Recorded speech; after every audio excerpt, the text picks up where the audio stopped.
wawacho telo taneno koduoge chuny siasa kowacho ni telo matend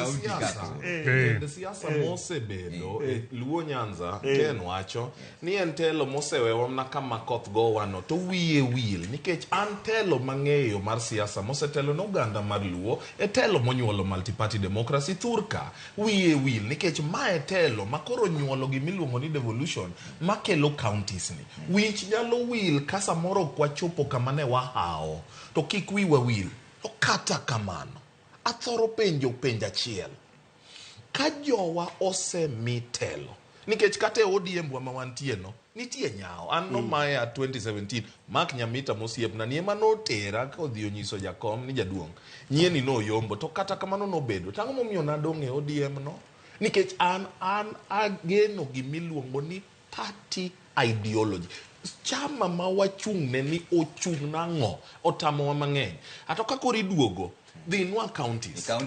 ere kaka jowa nyalo chiwo telo makare kochakore gi MCA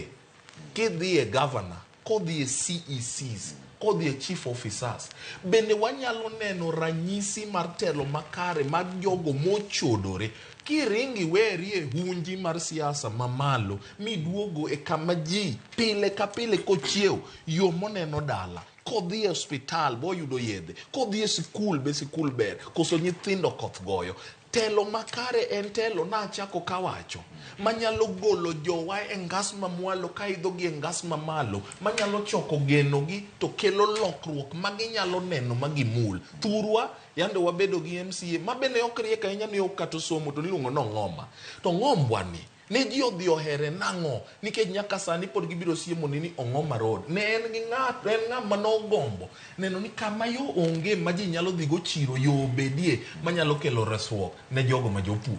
to Nyamita mambe Osiany okelo kama ber ahinya wach mar county